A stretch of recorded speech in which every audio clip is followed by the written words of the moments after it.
There are so many things to stress about when it comes to international travel. And with my upcoming Europe trip, you know what I'm not stressing about? Finding Wi-Fi or getting scammed on overpriced SIM cards. I'm using Saily, the eSIM app that keeps you connected in over 200 countries without the airport hassle or those ridiculous roaming fees. It's made by the folks behind NordVPN, so privacy and security covered. You install Saily once, pick a plan, and you're good to go. Whether you're hopping countries or just need solid data from the moment you land. And bonus, Saily has a built-in ad blocker that can save you up to 28% on mobile data. That's more scrolling and less wasting data. So if you're traveling soon, do this now. Download the Saily app in your app store and use the code DATEABLE at checkout for 15% off your first data plan. That's DATEABLE for 15% off. Stay connected, stay smart, get Saily. I've been on a health kick lately with the wedding and then just realizing it was time to start eating better in general, which is why I love Washington red raspberries. They are clean, simple, and a seriously delicious way to add more nutrition to your day, whether you're trying to clean up your snacks or build better meals. They're American grown, picked at peak ripeness, and frozen within hours to lock in nutrients like fiber, antioxidants, and vitamin C. And they have no added sugar. Just fruit as nature intended. Instead of my typical breakfast sandwich, I've been doing a red raspberry smoothie, and it's been an excellent source of fiber because, fun fact, raspberries are one of the highest fiber berries. Want to discover new ways to use American frozen red raspberries and get more details on where you can grab a bag of these delicious berries? Go to redraz.org. That's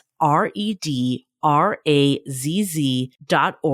You'll find recipes, health tips, retail locations, and everything you need to make frozen Washington red raspberries a regular part of your routine. And don't forget, look for Product of the U.S. on the bag. Some of my favorite products made with Washington red raspberries are Costco Kirkland Signature 3-Berry Blend, True Fruit Hyper Chilled Chocolate Covered Raspberries, milk or dark, or Smucker's Raspberry Jam, peanut butter, and raspberry Uncrustables. Hi, I'm Yui Shu. And I'm Julie Krafchick. We're active daters turned dating insiders. Here to dive into everything modern dating and relationships. Welcome to Dateable.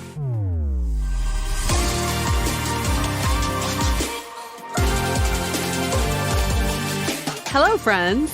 Welcome back to another episode of Dateable. Now, have you ever been told that you should be independent and that you should be self-sufficient and live your best life, but at the same time, allow space in your life for a partner? How do you balance the two? Can you actually be too independent is the question I always have. It is a definite question because I think the question always is like, is the independence empowering? And in a lot of ways, it absolutely is. Mm-hmm. Or is it keeping you single? Like, are you holding people at arm's length and causing that connection to not form? And there's definitely a middle ground that we're hoping to really drive home today in this episode, because I think it's really important to look at the both extremes so we can help dial it to get to that place where we are, independent. Like, we're not necessarily reliant on another person, but we want to have someone in our life and we want to make room for them. It's almost like, are you independent because that's a core value, or are you independent because you're bitter or that you feel disappointed by dating, that you feel like that's your only option is to lean into your independence? Right. And I think there's also like an independence of like, if something happened, I wouldn't necessarily need someone else to like survive. Like, I can take care of myself, versus an independence of like, I'm always like only going to put my needs in the front and not make room for anyone else in theirs. And I guess we should define what independence means to all of us, because I think so many of my female friends have grown up with mothers who told them not to rely on men, to have your own bank account, to make sure you're financially stable, to make sure you're financially independent, myself included, because our mothers didn't have that or didn't have the opportunity to do so. So independence for me is deeply tied to that financial independence, which then allows you to be independent in other areas of life. Absolutely. I mean, I think this is where, like, when I think about like the downside of independence, I always think about one of our book events that we did where we had someone like raise their hand for a question. It was the Mhm. event that we did in ground floor in San Francisco, and we had someone basically raise their hand and say like their partner was upset because she never wants to like go to any of like the events that they're kind of part of. And she basically like didn't want to because she's like, oh, it's threatening my independence. Like, I Mhm. want to do what I want to do and I don't want to go to your events. And our take for that was like, if you're going to be in a relationship, like sometimes you have to go to things to support your partner too. Like, it's not all about you at the end of the day. So I think that's where like the line gets blurry, in my Mhm. opinion. That conversation really struck a chord with me because it made me really think about what does the value of independence mean to me in my life.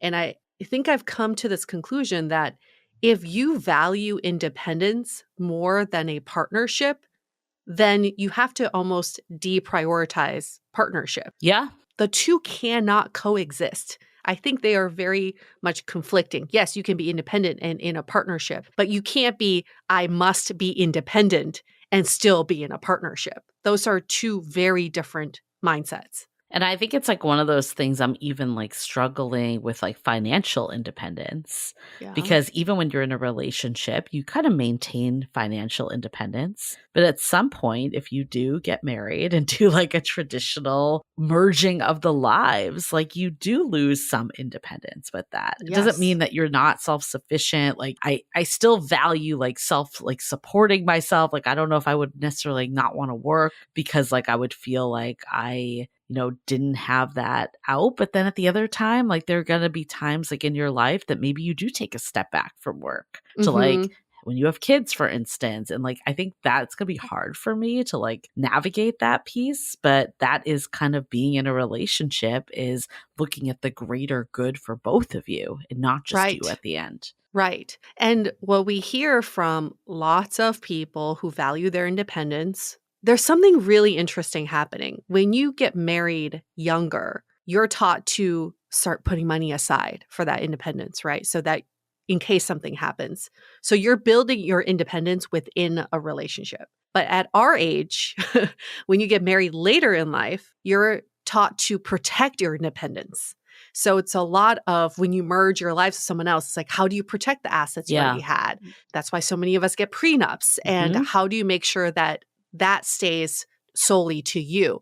Both of those scenarios, there's something about protection of that independence, also implying that a relationship threatens that independence. So I get it. The conflict so many of us have is how do I not let my relationship threaten the independence I've already built? Yeah, and I think about it too, like when we become we's, like when you start Yeah. to talk in we's instead of I's, because it happens, right? Like when you're with someone all the time. And all this is not to say that you can't have independence. Like we're not saying like, oh my God, once you get into a relationship, you just lose your whole identity and sense of Yeah. self. We're talking about like how do we strike a healthy balance of independence or interdependence, and that's what we'll get into in this episode. But I think about it too. It's like just because you're in a relationship doesn't mean like you have no time on your own. It's like, how do you carve out some time, but don't make it like that it like overruns the entire relationship either.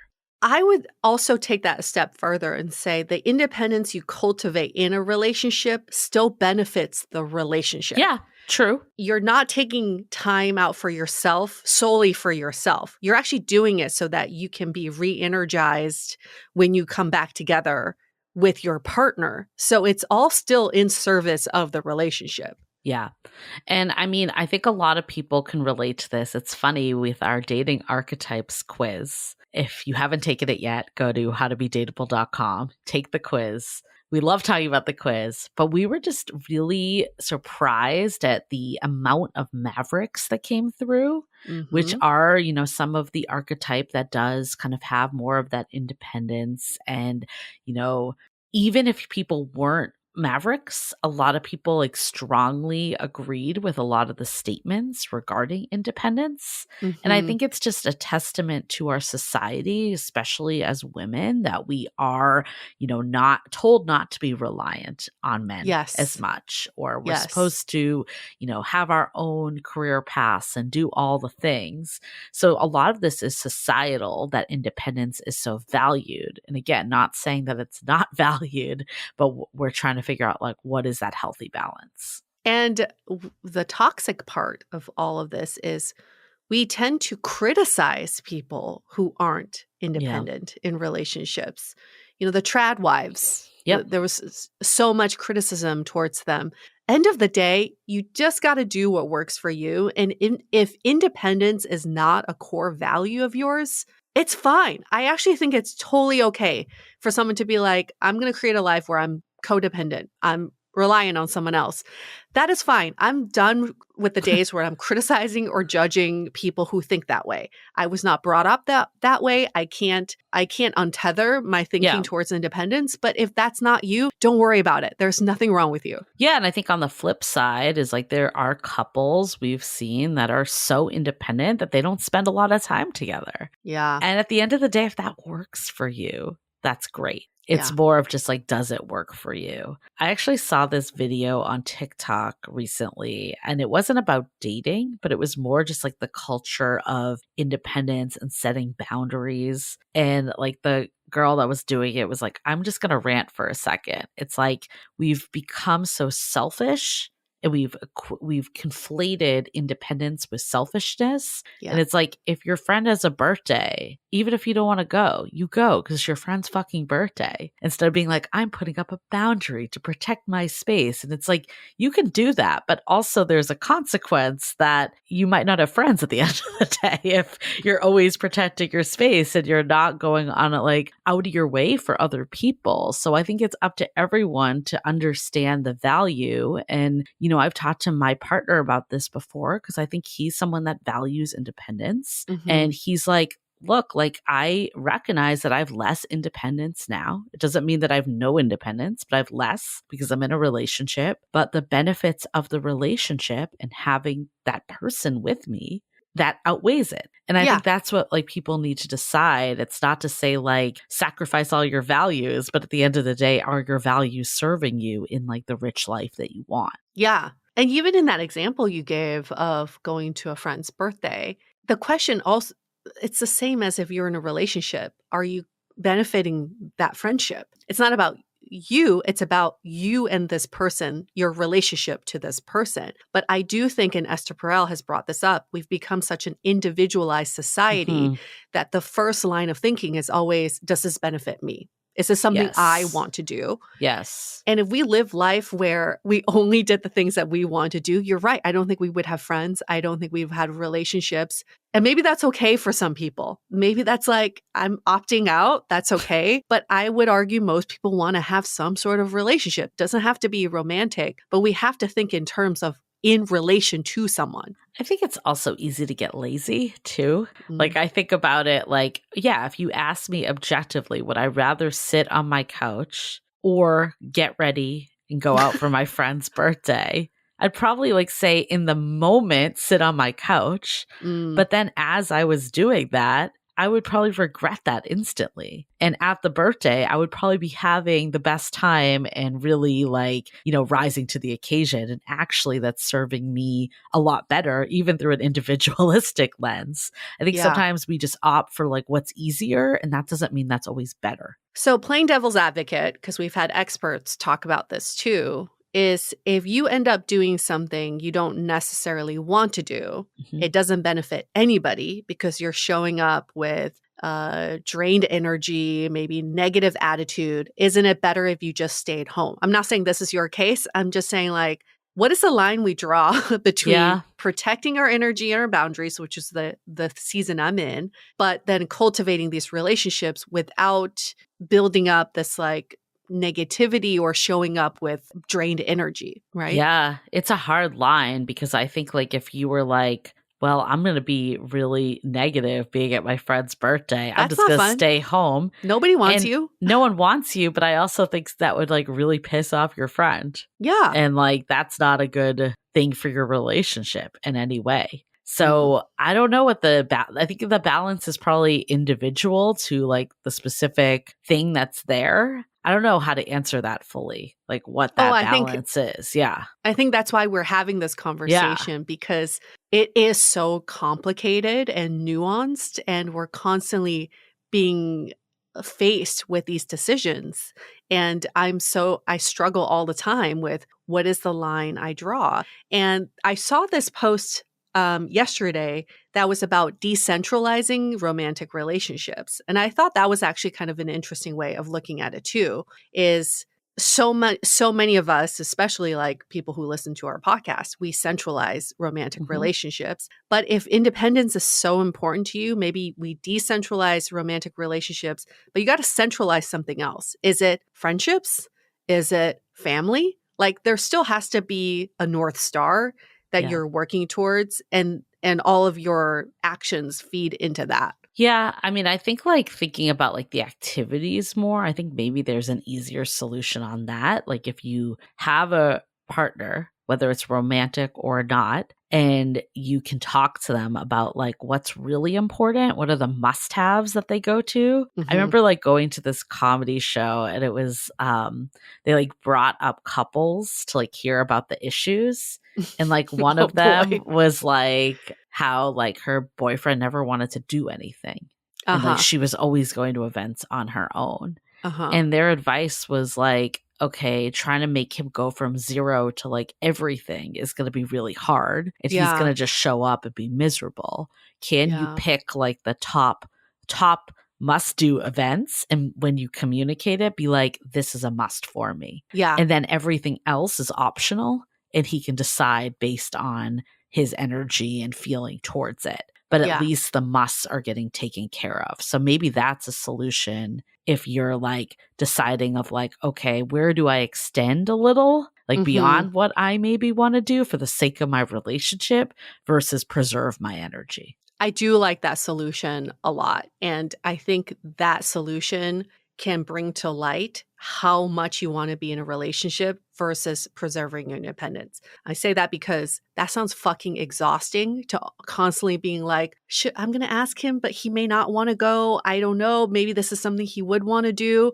It's like that constant checking in that if you absolutely prioritize relationships, it's the work that must be done. If you're like, that sounds exhausting and tiring, then maybe you don't prioritize that relationship, right? Maybe Yeah. it's like, I don't want to be always asking if this is something that you would be interested in. I want to just live my life and just make it easier for both of us. I'm curious because I know like this is something you feel like you struggle with. Oh yeah, all What the are time. the areas that you're like, this, it's easy for me to be independent, like interdependent versus the areas that I fight it? I think there are certain activities I love doing on my own, like travel, shopping. I don't need a partner for that. So when my partner opts out of those things, I'm not like devastated.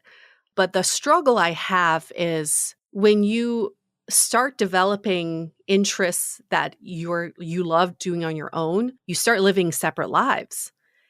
And then at some point you go, what are we in a relationship for? So I Mm, had a friend a few months ago. She's been married for 8 years. They don't have kids. They live very independently from each other to the point where they choose different seats on a plane when they go mm, travel because he likes aisle, she likes window, she likes the back, he likes the front, etc. Right? So they are doing everything based on what they like. mhm. And 8 years into the relationship, she was telling me that I don't know what we're in a relationship for. I don't know why we're Mm, married for. We're not really building anything together. So they're having a second phase of relationship conversation. If we're so happy living these independent lives, should we just live independently and not be married? So that's always been my struggle, is maybe I just can't prioritize a romantic relationship, but I can prioritize activity relationships, friendships, yeah. all of that in my life and feel very much fulfilled in that way. But I guess the question is like, if your partner doesn't have an issue with it, is there still a Hmm. benefit? Like the people that you were describing, Hmm. like they're both independent. They both like to do Yes. their own thing, but you're there saying they don't feel like they're getting enough from the relationship. Like, are they getting anything that makes it valuable still, you know? Yeah. I asked her that question. She says, well, I'm getting safety and stability and consistency and familiarity and someone who really understands me, kind of like best friend. And I guess in some ways, this is the relationship we have with our best friends. Yeah. You have separate lives, but there's a Yeah. mutual understanding. But then it brought her to question, then why be married? Why not just be best friends? Mm. And then we can have romantic flings outside of this relationship and not feel guilty for wanting to chase other energies.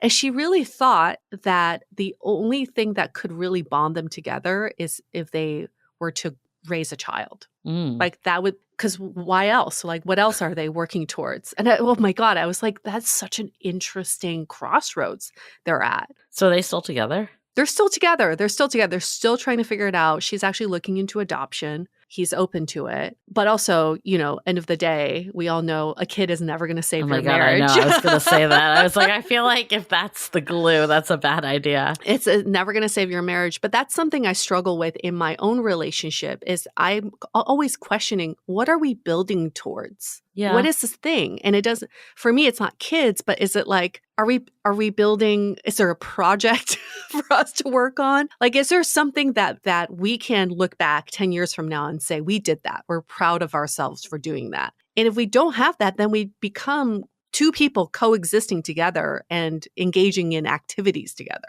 But is that a problem? I guess like that's where I'm at of like, if it's like two people that are on the same page, I think like if one person wants more, then it's clearly a problem. But Yeah. if two people are content with just being activity buddies and, that person that they bond with and, have like more of a sexual compatibility, all that, like, is that really like, is there going to be an expiration date on it? Or are we just so focused on like the end goal that feels like we're doing something wrong? I think every couple will have to go through their own exploration and Yeah. see, for the next 3 months, let's just try being super independent and see what happens. I think where I've struggled in even that train of thought is being in a relationship is still different than not being in a relationship with someone, right? So there's still obligations in a relationship that are unsaid. For example, spending holidays together. It's sort of unsaid, but you kind of expect it. You are each other's emergency contacts. Yeah. You do take your partner to the hospital if they need it. There's like obligation that comes with it. So if you two are still okay being obligated to each other to take care of each other, but then live independently, I think that's okay. But some people struggle, and I struggle with this. It's like, I don't know if I can be obligated to someone, but then live independently. Yeah, like it's like that girl that asked the question about like having to go to her partner's events. Yes. It's like exactly. if you really just don't want to do it and you want to just do your own thing all the time, like it's then hard why to have be in that relationship? Yeah, I right? feel like after like the first year, you can kind of get away with like doing your own thing with holidays and not being the emergency but then like past that, it does get hard. You kind of have to, right? Yeah. You have to split the holidays. You have to make sure you're catering to each other's families. There is still so much more involved in a relationship. Yeah. Okay. Well, I want to go into like what independence in a relationship looks like a little more. But before we do, let's take a minute to hear from our sponsors. Fall is in full swing, and it's the perfect time to refresh your wardrobe with pieces that feel as good as they look. And luckily, Quince makes it easy to look polished, stay warm, and save big without compromising on quality. Now, Quince has all the elevated essentials for the fall. Think 100% Mongolian cashmere from $50, washable silk tops and skirts, which I have many of, and perfectly tailored denim, all at prices that feel too good to be true. Why? Because they partner directly with ethical top-tier factories, and they cut out the middleman to deliver luxury luxury quality pieces at half the price of similar brands. I think Quince has become my one-stop shop. They're just pieces that I keep reaching for over and over again. And one of those pieces are my linen pants. They're just like the perfect transitional piece from summer into the fall, which is so great for here in LA. Keep it classic and cozy this fall with long-lasting staples from Quince. Go to quince.com/dateable for free shipping on your order and 365-day returns. That's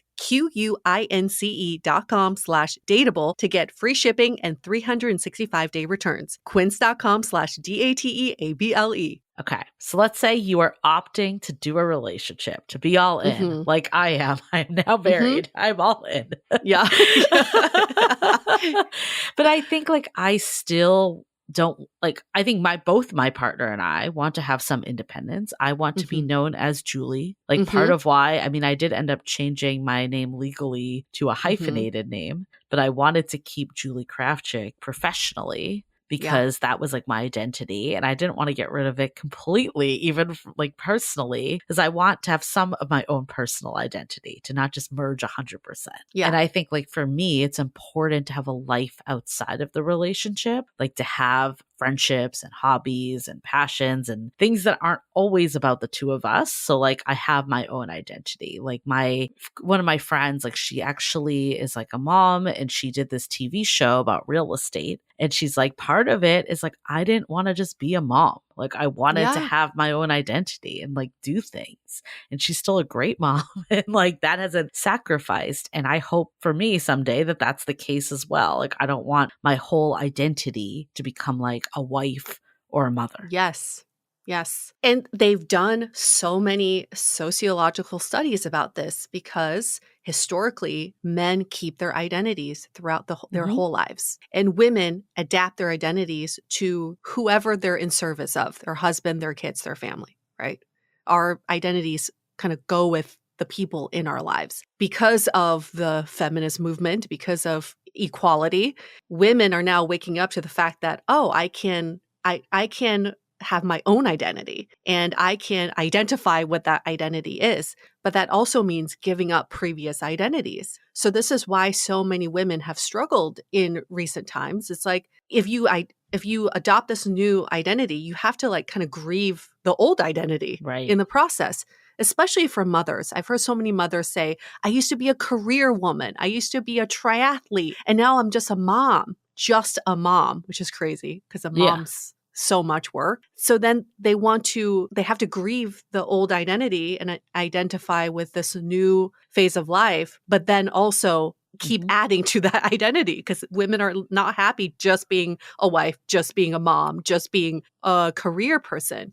It's really complicated. Yeah, I think for me, it's definitely like the balance of my own identity and then like having other outlets and people, like not recognizing that your partner like can't do everything for you. I Yeah. think, I mean, another piece that I don't think I will ever lose, but it's something that I hold very high value to is to still be able to make decisions for yourself. Yeah. That's not to mean that you don't take into account your partner's decisions or you don't make some decisions together. But I do think like being independent in a relationship still allows you to express your needs, say no if you don't want to, and make choices that honor your values, even if they're different than your partner's, or have a discussion about it.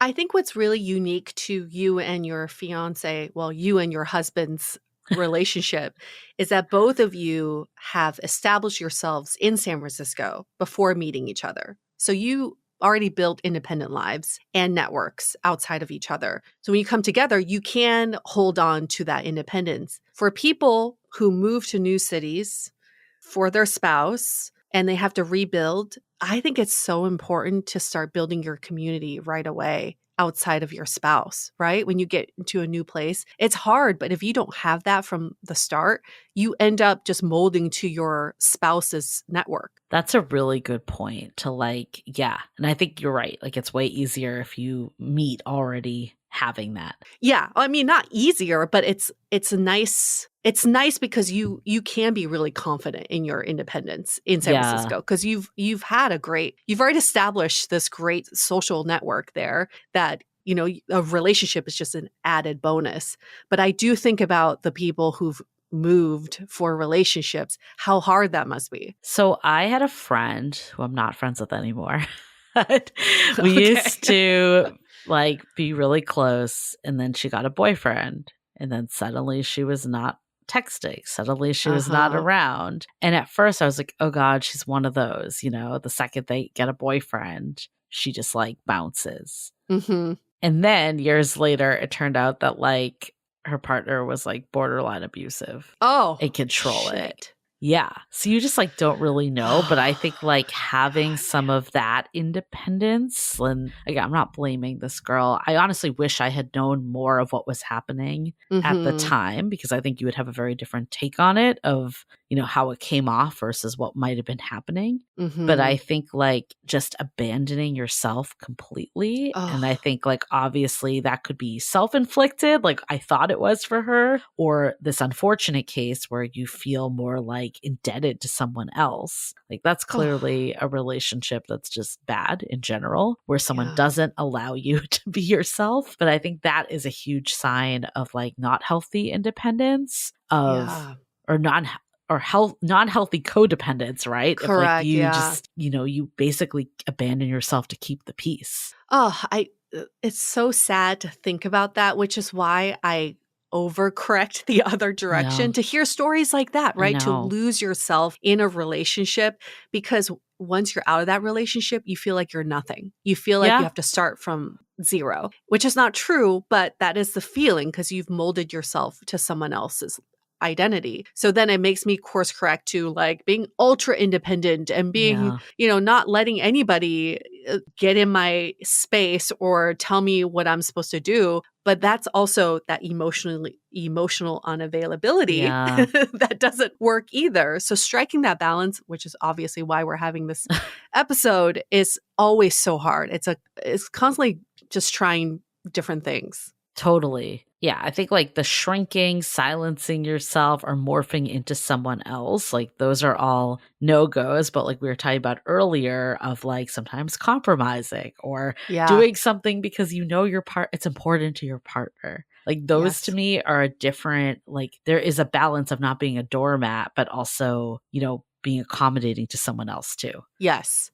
And knowing that everything you do, again, benefits the relationship. You cultivating your independence to a healthy degree does benefit the relationship because you're two like whole people coming together. You're just going to be stronger together. And I do think having time for yourself to benefit the relationship Yeah, does make the relationship so much better. When you're apart from your totally. partner for a little bit, you get to experience new things and you come back and you're so excited to tell your partner about that. That is like one of the most wonderful things about being in a relationship. Yeah, and I mean, I think like if you can support each other's individuality, Yeah. like you're a cheerleader for each other and their personal growth, and you know, something that doesn't necessarily directly even impact the relationship, but it's like just them being them. I think that is actually very healthy independence in a relationship, Hmm. because ultimately it allows you to still be you, but then you have someone in your corner cheering you on. Yes. Yes. And what about just this feeling of being afraid of being alone? Yeah, So then you're holding on to a relationship thinking, well, at least I'm not alone. It's better to be with someone than that. Versus the healthy way of thinking is I'm in a relationship that only adds to my life, but I'm also okay being alone. totally. I mean, I think that's actually what helped me get into a relationship, is that I COVID. got to the place that I was like, if this is what being alone is like, it's not that bad. It's actually pretty freaking good. And I think having a full life entering a relationship is a very healthy independence, but not Hmm. being too busy that you can't make time for someone. I think there's the line of, you know, being open and not pushing your partner away, or never needing help, but also being able to support and take care of yourself too. What made you get to the point where you said being alone is pretty good? I've established a pretty good life for myself, but I'm still creating space for a partner. Yeah. Cuz I do find, and I've recently met a woman who is at this crossroads where she's like, "My life is fucking amazing." Yeah. And anybody who comes in better add to it. It's like this feeling of entitlement, Hmm. right? How were you able to dial it in So you get a nice balance. I'm just thinking back on that time, and I don't know if they actually happened at the same time.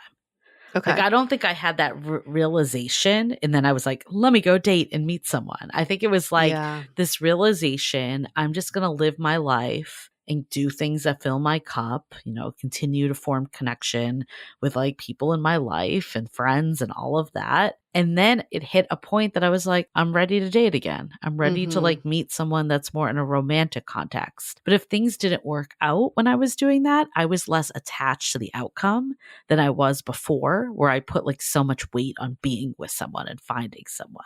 So there's a difference. What I'm hearing is there's a difference between my life is fucking amazing and I'm going to find a partner who is going to only add to my life Yeah. versus my life is fucking amazing and I'm open to connections. But if it happens, great. If it doesn't, it doesn't. Yeah, I think maybe the key word is that I was happy with my life and wanting to share it with someone else, not Uh, looking for someone that would only make it better. mm, And that's not to say mm, like they're not additive in your life, because like I think still having the partner that sees you and is there for you is net additive in your life. But I wasn't yeah. like, oh, they must do this to make my life better, or I'm not going to like entertain them. Ooh, a light bulb thought then is you want to find someone who can celebrate the life that you've already built for yourself, Hmm. who can highlight all of your accomplishments and recognize that you've done a lot for yourself. I'm saying in the context of even this dating podcast. You saw the difference between people who are like, "Oh, you do a dating podcast?" Yeah. or it's just a podcast Yeah. versus your now husband who's like, "That's awesome that you do that." Right? Who Yeah. really celebrates that. And that's the key difference. It's not about someone coming in and be like, let me help you improve your podcast or Right. yeah, we can take this, we can do this together. Someone who's just like, I recognize the journey you've gone through. You've accomplished a lot and I celebrate you for the life you had before me. Yeah. And you do it for them. And then you're Yeah. building something new together. No, you don't celebrate them at all. Just kidding. I mean, that's nice that you had a career, but let's talk about my podcast. I think the independence too is that you're responsible for your own happiness. I think it comes Yeah. with it Yes. too, Yes. is Yes. that like you don't expect your partner to complete you, like your joy and happiness, fulfillment, purpose. It's like not dependent on them. Like you already have that independent. I think that to me is like a good place to be in, opposed to like being like, once I have the relationship, then I'll be happy and life will fall into place. Oh, that's so true. Yeah. There's no completing you. There's no someone who just suddenly comes in and you just become this better person. You're already that, and someone else can just really recognize and see that in you. So now that we've gone through healthy sides, what are times when independence becomes a wall? And this is, I think, what maybe you're struggling with a little Yes, of like, all the when time. am I too independent that it's causing me to avoid vulnerability or let my partner in? Mhm. Yeah, Yeah. and a prime example is with my previous relationship during COVID. I brought up this example before. We were, when COVID happened, a lot of couples ended up living together without intentionally doing so. We were spending every day together, and he made a comment like, "Maybe sometimes you should go back to your own apartment." And I took that as, "Oh, you don't want me in your life." Mm. So I packed up all my shit. I moved back into my apartment and I was like, fine, you don't ever have to see me again. That is such typical too independent behavior because I was like, oh, you're rejecting me? Then I don't ever need to see you again. I'm taking myself out of your life. What I could have done in retrospect is lean into it. What is it that you need? Right? Yeah. Ultimately, let's benefit the relationship.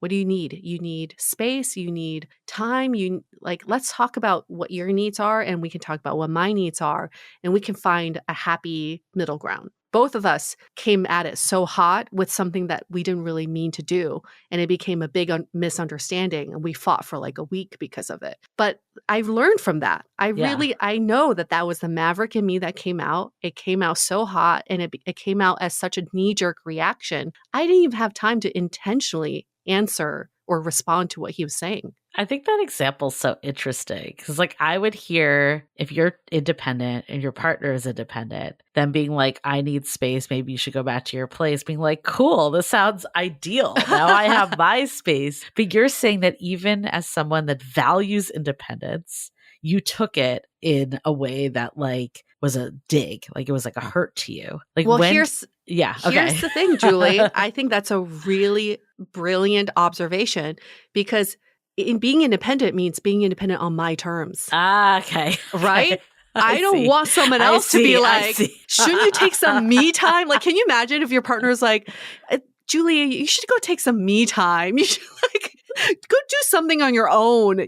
Yeah, I think that actually threatens my independence because you're telling me to be independent. So if they had said, I just want my own time, do you think Yes. you would have reacted the same way, or you would have been like, No. cool, okay. Yeah, I think if he was like, who knows how long this COVID thing's going to happen for? I would really like some me time and some space to myself. And maybe you want that too, but let's discuss like our needs. But he came at it as this is what I heard, get out of my apartment. I Yeah. don't want you in my life. And then I was like, fine, you're never going to have me again. So I feel like to be that's like you kind of keeping someone at arm's length emotionally. Yeah. Because it's not really like saying what you actually need. Like, do you feel like there's been a time? Because I know for me, there's been a time that I feel like I can't share fully. Mm. And it's like, I don't want to threaten. It's for me, it was less about threatening my independence, but it was like threatening the relationship. Do you have like an example for you that's been like a threat of your independence when you don't want to,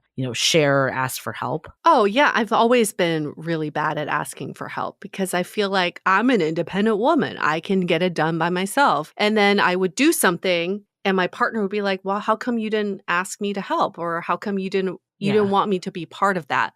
Like moving, for example, when I moved out of SF, I thought I could just do it on my own. But my partner's like, I have a car. Yeah.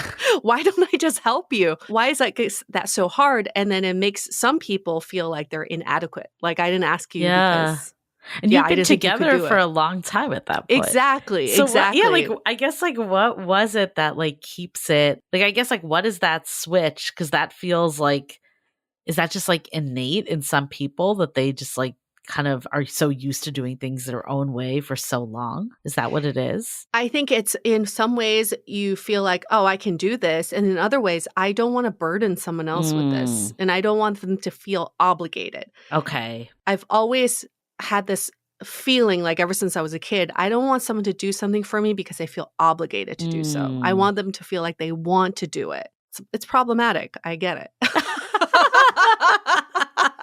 I get no, it makes sense though. I'm just trying to like understand the rationale. And I think it's good for people to hear too, whether they're the person that is like, yeah, I get it, or they're like, I have a partner like that. Because it does explain more. It's not like, oh, I don't trust you to help me move. No. It's like, I just think it's something I can do on my own. I don't need to ask you. Yeah. I don't want you to feel like you have to. The I've To got do it this. handled energy. Yeah. And you know what? I know all of us, everybody listening right now, I know you got it handled. I know all of us can do everything on our own, but we don't have to. Yeah. I think that's where the softening up comes from is like, you want to be in a relationship because two is better than one. You can get a lot more done with two people, and you do have strengths that are complementary. Why not utilize everybody that's involved in your team? It's like having a team at work. Why wouldn't you use everybody? I think this is hard for people that have been single for a while. Yes. Like I find a lot of my stuff is by habit. It's not even because I'm like afraid to let someone in. Here's a dumb example, but it's something. I'm ready. Like there are many times 4 years into my relationship that I'll still grab one fork. And it drives my partner crazy because he's like, hey, what about me? We're here together, And I'm like, it's just because for years I grab one fork. And I think like for a lot of times like that, when I do like, I've got it handled on my own, it's just because I'm used to doing it my own. Yeah. And I think sometimes like it's either like someone won't do it as well as I will. That's like my own type A-ness coming into independence, or I don't want to ask for help because I don't want to put it on them. Yes. Well, I think that example is not about independence because you're not thinking in that moment, like, I'm not going to grab two forks because it threatens my independence, right? No, but it's a It's one habit. person thinking though. It's Yeah. one person thinking. It's a habit that you developed while you lived independently. That's a difference. So you're not like pushing your partner away in that habit. I think the habit stuff is actually a lot easier to deal with in a Yeah. relationship because all you need is a partner who can call you out and be like, "Hey, grab me a second fork." But the mentality of someone being like, "You can grab your own fork." Mm. That would be a red flag, right? If someone's like, "Why do I need to grab your fork? You can grab your own." Yeah, I think though part of it is like if you're in that mentality of independence only, you might actually push away people too when they get too close or push away people that are emotionally available because it almost feels like they're encroaching into your space. Like, do you feel like that's something you've dealt with? Yeah, it's unintentional. Yeah. I don't do, I mean, the example I can think of is I just don't text back that fast. And for for so long, I was just like, this is how I'm going to do it on my own time. I'm not Hmm. thinking about the other person. And that has definitely pushed people away to say, oh, you're not that interested or you're not prioritizing me. So yeah, even the just small changes in behavior can make a huge difference in a relationship and it can cause misunderstanding if you don't Yeah. address it. The doing it on my time is a big one, I think. Like doing Yes. it my way on my time. So how do you start to like compromise on that? Like that it doesn't push away?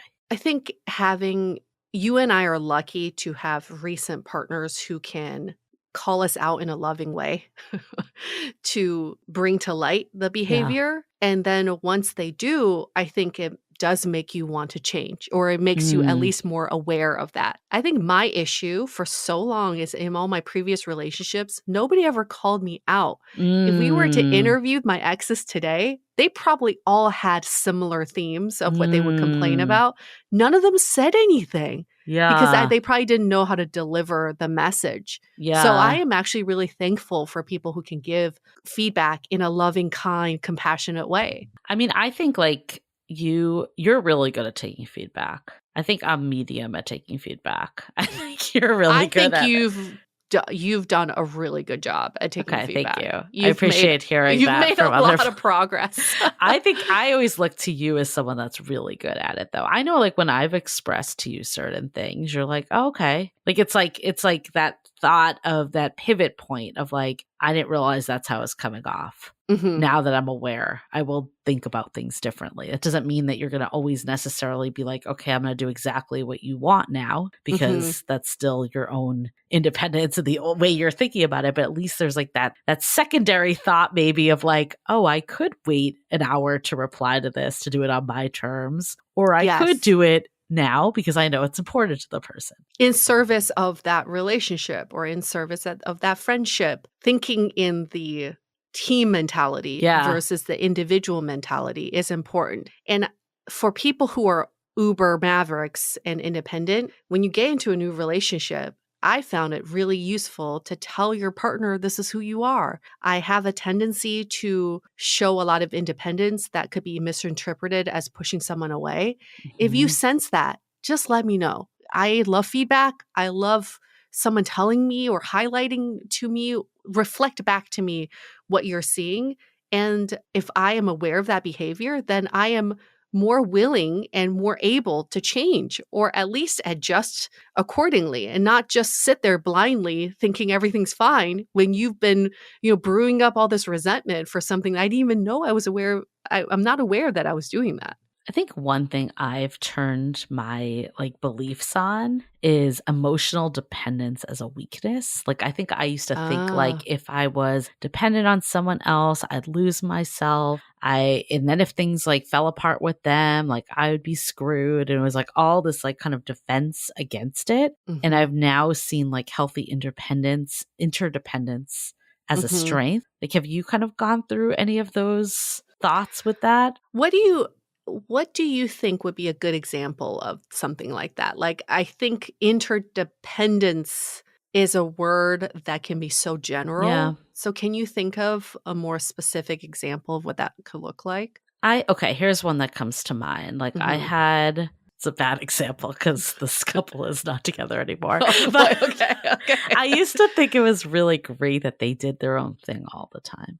Mhm. And I was like, I wouldn't want to be one of those couples that spent all my time with my partner. Like I thought Mhm. like there was like something like that person was too needy or like too, not independent, I guess. Like their Mhm. whole life was dependent on this other person. And I used to look at this other couple and be like, oh, I like it that they're all just doing their own thing. Maybe looking back on it now, that was not a good sign. And I think like with my partner, like he is my best friend. He is my favorite person to be around. So like Mhm. if my friends are going out, this doesn't mean that I never like have time with just like my girlfriends. Sure, I definitely do. And there's a time and place for that. But if there's an option to also bring spouses and partners Mhm. along, I'll choose that because I'm like, I enjoy being with him and having him there. So I think that Yes. was an example. I love that example. I actually was just thinking about that something similar when I was watching this video about Lauren Sanchez and Jeff Bezos. Okay. Someone was pointing out this is why Lauren Sanchez was able to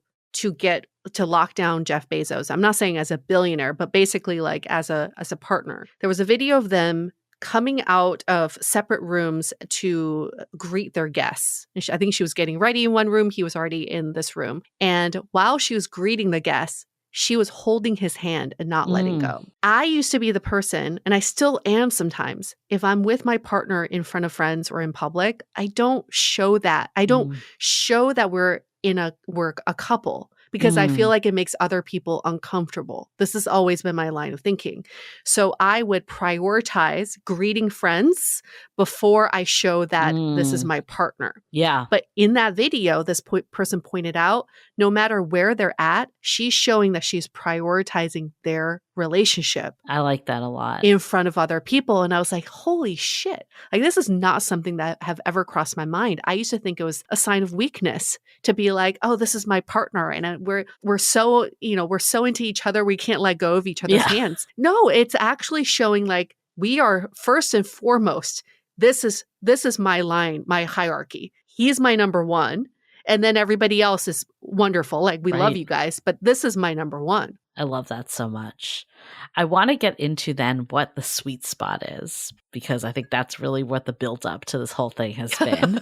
But before we do, let's take a minute to hear from our sponsors. Okay, so interdependence. I love this definition because I think Mhm. sometimes it's like, what does this word mean? So interdependence in a relationship means two whole people choosing to be connected without losing themselves. It's the Mm. healthy middle ground between codependence, where you rely too much on your partner, and hyper independence, where you refuse to rely on them at Ah. all. Oh. So the spectrum is codependence on one end and hyper independence on the other. Yeah. Yeah. Mm. And I think it's like really you rely on each other, but you don't lose autonomy. Like you're not afraid to lean on your partner, but you're also fully capable on your own. Right. Right. I do really like that. I think I've always been afraid of codependence. Hmm. So then, of course, on the other side of the spectrum is you lean Yeah. into hyper independence. Then, and that at that point, if you're hyper independent, why even be in a relationship? Totally. And I think like for years, like I was afraid to share feelings or needs or anything openly because again, I was like afraid it would make me too needy or too codependent. And then like I basically did nothing. And then to them, that probably actually means like indifference because you're not stating Yes. anything. And that kind of swings more on the hyper independence line. The through line for me in all of this is feeling safe in a Yeah. relationship. The more safe I feel, the more interdependent I can be. Hmm. But I think the independence, at least I can only speak for myself, is protection, Yes. A lot of times it right? is. And I want to become hyper independent to show that I don't need you. You can't hurt me. You can't leave me in the dust. You can't take away my identity. It's a lot of uh if it's a lot of like you are guilty as my partner Yeah. versus like how do we work together, which is where that interdependence comes in. Yeah, I think solving problems together as a team instead of the me versus you mentality, and then Mhm. taking responsibility for your own part. I think the other piece too is like allowing closeness and freedom. And this is Yes. something too that like I've had to like give a little on too, because like my partner needs downtime. And I think it's interesting because like I'm at home all week and Hmm. he's in the office all week. So on Yep. weekends, the last thing I want to do is be at home. And he Yes. just wants to chill out at home. Yes. So we've had to kind of have like one day that we're like, oh, we're definitely doing stuff together. And then the other Yes. day that's a little more flex that allows him to have a little more alone time. And I can go to the gym and leave the house, but like do my own thing more. And I think Yes. at the beginning, I kind of like struggle with it because I'm like, oh, I'm so used to being together all the time. But then I'm like, oh, there's actually beauty in this. I can do things that I want to do. I can see other people. I can fill my own cup and he can also recharge and then be back for the relationship. And I think Hmm. that's really the balance of, you're not just going your own way all the time, but you're still carving own space for, each other's like downtime and also individual growth. I think that is the basis of so many conflicts in relationship is when you have a misalignment of the ramp up and the ramp down. Yeah. Someone's energized, the other one is depleted, and then when you're both trying to do something together, you're never going to want to do the same things. So having that middle ground of one day in the weekend where you're both at the same energy level, then you can go from there. But yeah, the misalignment is always an issue for so many people. I mean, I think at the end of the day, love enhances your life. It doesn't replace your identity. Yeah. And we need to remember that with independence in relationships is that relationships are still a choice. They're not a necessity and a need. You're not Mhm. like staying together because like you can't do life on your own, but you're staying together because you want to be with the other Yeah. person. Yes. And constantly being transparent about what it's triggering for you and what it's bringing up for you. Even thinking about this idea of solving problems as a team, I hear from so many of my friends who are constantly being like, I have to make a checklist for my husband every time I go away. And I have to make sure he knows what to do and the responsibilities of the kid and et cetera, et cetera. But then the question is like, are you giving your partner a chance to solve this Yeah. issue with you?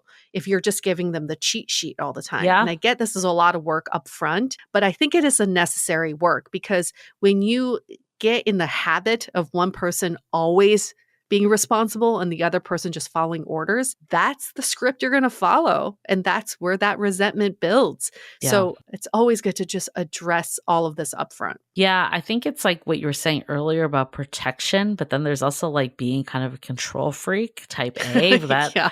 I think when I become ultra independent, it's because I'm afraid of things like not getting done correctly, or at Yeah. least the way I perceive correctly. And I think a big Yes. piece of a partnership that both my partner and I've had to learn is like we may have different definitions of things getting done correctly. And Yes. that's okay. And it doesn't mean that one is right and one is wrong. They're Yes. just different. And you both have responsibilities and you both have different strengths. So Yeah. lean into those strengths and you don't have to be independent and have to take care of everything on your own, even though you are very capable of doing so. So, thinking about this conversation, if we were to leave people with maybe like one parting thought of like when you have that kind of that crossroads of, am I being too codependent versus too independent? Like, what do I do to move towards interdependence? What's something that you would kind of leave people with? Because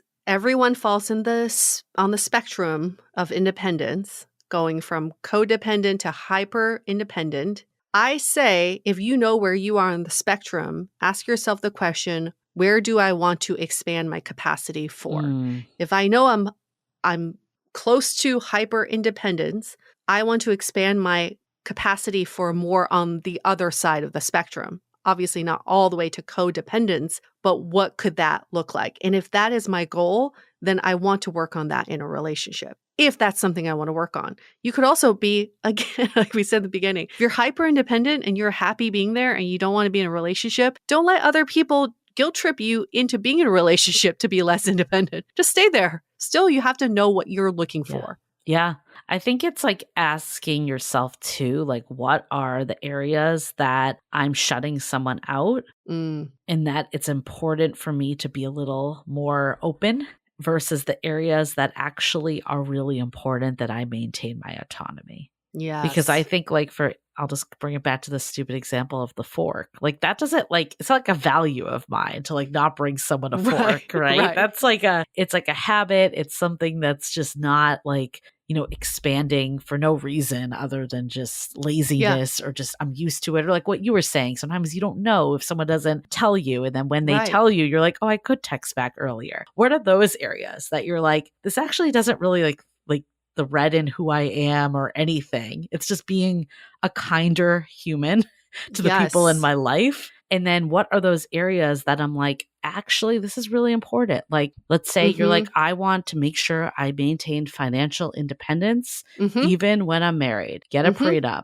have a separate account, whatever it is. Like, those are the things that I think it's really important to draw that line on. So for every decision, it's not like, nope, this threatens me. I'm too independent. Or, oh, I'll just do whatever Yes. you want. No big deal. And then I completely sacrifice myself. And maybe that is the barometer for whether you're selfish or actually doing something in service of something, right? Being selfish means you're only doing something in service of yourself. The other side of it is are you doing something in service of the greater good, in service of the relationship, in service of the friendship? Yeah. And if the answer is always like, I'm doing this in service of myself, you have your answer. Right. And it's like obviously, this episode was about more of the independence side of the spectrum. We could do a whole other episode about codependence. But the answer here is not to just swing to the other side of the spectrum No. either and just do whatever someone else wants all the time and sacrifice yourself completely. Again, I think it's finding what are those I don't know, it's like an exercise that you could do with someone that figures out where to build versus sacrificing yourself. Yep. Ah, meaty one. It's It is pretty a meaty meaty one. I think one. sometimes we have to reflect a lot. And I think even if you can make a little movement on that Mm-hmm. spectrum, that's a win. It doesn't need to be all of a sudden I'm going from hyper independent to interdependent. We're not saying to make No. those swings. And those are always going to be the questions that you come up with in a relationship. It doesn't mean that you decide on something today that works today, it's going to work tomorrow too. So having that iterative conversation with your partner is so important. Yeah. I mean, I still want to dive in. Maybe at some point we have your friends come on the podcast if they're willing. I But know, the so two people interesting. that it's if you can, because I still think there is this world, maybe this is naive thinking of if two people are on the same page, you could still make it work. If you're I only want to see you once a week, but that works for both people, you can still have a relationship. I don't know. Listeners, let us know. Do you think you can build something on your terms that kind of involve separate lifestyles? Or do you think that's just kind of a ticking time bomb of the relationship ending? I so want to know because such a new relationship structure. And we hear more and more of couples who are married, who live Yeah. separately. It sounds, to me as a maverick, it sounds perfect on paper. Yeah. I just don't know if you can actually build connection if you're not building a life with each other on a regular basis. Yeah. That's the question. That is the question. Okay. Well, if you want more answers to questions, definitely go get How to Be Dateable, our book, wherever books are sold, audiobook as well. People love the audiobook. I feel like the audiobook, we just It's get so great. many, it's people it's an extended version of this podcast, but Mm-hmm. not a bonus episode. It's a whole thing in itself of really, taking all the themes from this podcast. So check it An out. 8-hour bonus An episode. 8-hour bonus episode. It is not a bonus episode. But also make sure to get the hardcover because you get to see the illustrations that yours truly put together. Yes, it's so good. Okay. Worth it. Well, thank you all for joining us on this conversation the two of us This really wanted to quest. have. Yes. We don't know about you, but we really wanted to have this discussion. I think this is going to relate because of how many Mavericks we saw. Yes, I agree. Yeah, just I can name 5 friends off the top of my head alone who needs to hear this episode. But on that note, we're going to wrap up this episode. Stay dateable.